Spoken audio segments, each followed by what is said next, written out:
Back. Sorry for missing last week. This was finals week, but I'm done with that now. So the summer update should be on time and good. Uh, well, last week's topic was sexuality and discrimination against it. Within the trans community, I don't know. I identify as queer, kind of pansexual, but like I don't label myself as pansexual because I feel like I don't know necessarily if I would be attracted to people sexually with all gender identities. So I feel like it's unfair for me to label myself that if I'm not certain. Um, but as far as I know, I'm attracted to all genders, but I'm not sure. So I queer slash pansexual is how I do myself for that. Within the trans community, I haven't really faced as much discrimination within the trans community itself. I've noticed it against others. Particularly guys who identify as gay. I've seen a lot of stuff where it's like, "Oh, you're just a straight girl," blah blah blah, and that's not cool. um, as far as my own sexuality, when I first started transitioning, I identify as queer, so I'm attracted to males and females, among other gender identities. And my mom did say, and my dad did say, "Why don't you just be a straight girl?" And I was like, "Well, that's not what I am." So that's probably been my extent with dealing with it. My parents dealt with the whole non-hetero thing a long time ago. So it's kind of strange for them in that I'm currently in a very nice. Sorry, my girlfriend's over there. I'm in a heterosexual relationship. We're a straight couple, but that doesn't mean that we can write off the parts of us that are queer, or my girlfriend identifies as bisexual. So as far as fighting homophobia and biphobia within the trans community itself, of course, within the LGBT community, period, I've seen a lot of biphobia. Can't make up their mind, secretly gay, whatever. Um, so that's not cool. And even myself, in the past, I've engaged in some of that, which isn't cool as well. So I'm trying to now in my life check myself a lot more and to make sure I don't invalidate other people when I don't want them to invalidate me, because that's not fair. I fixed it. Okay. And then as far as life updates go, I'm doing okay. School's over, thank God, because school sucks and stresses me the hell out. I'm happy that I now get to have a social life and I get to spend it with people that are really good for me. I'm hanging out with my friends Mama Sherry and Kaylani.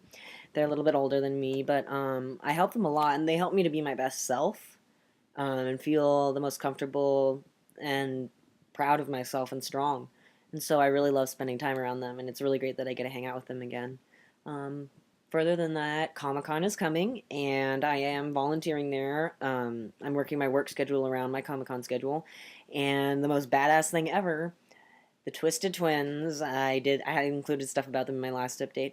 I've been talking to them on Facebook. I wrote them a letter talking about being trans and how I really appreciated that their movie American Mary was very pro body modification, and also I interpreted in that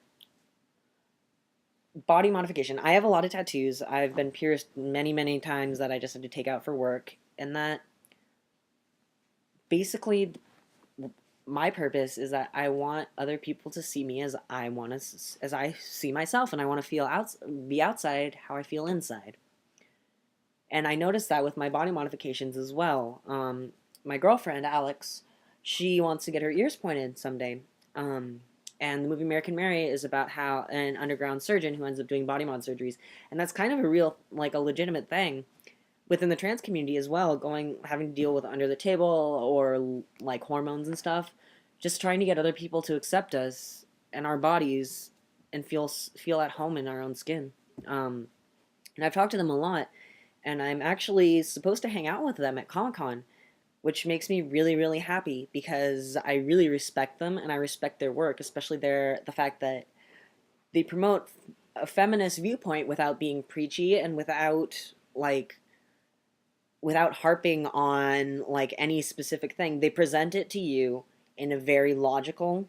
They present a message to you, a pro-feminism message, a feminist message, in a very a very legitimate, calm, logical, factual, and very understandable and interesting way. They got me to think about things I don't usually think about just by presenting. Bless you, baby. By presenting things in their movies certain ways. Which is interesting because like their first movie was Dead Hooker in a Trunk, but it's not. It's not objectifying women at all. It actually has a very long scene making a huge point about how violence against women is a horrible thing, and it's terrifying. I really respect them and their work, and so I'm really glad that I get to see them at Comic-Con. Um, Besides that, Alex and I are probably both happy that school is over. Yeah. Yes. She said, "Yeah." And top surgery. I'm having to go through my network in that I'm having to get a referral to a doctor in the area who can't do anything, and we know that. But I have to get him to say, "Hey, I literally can't do anything. Here's a paper that says that." And we're gonna get a rec or a referral to someone who can do the surgery, hopefully. My goal would ideally be to get this done before I graduate college, so I can graduate college in a gown, crap and gown, looking the way I want to. But if that doesn't happen, I'll just do things. I'll just see how things go as they come. Mustache is growing. I am happy, and it's slightly more mustachy, so I don't look like a porn star. And then my fat kitty and my skinny kitty are doing well. My girlfriend is beautiful and amazing as always. And I'm doing pretty well. I'm always here for anyone who needs to talk. And if anyone wants to message me, I'm also on Tumblr. So, hope everyone is doing well. And I'll see you guys next week.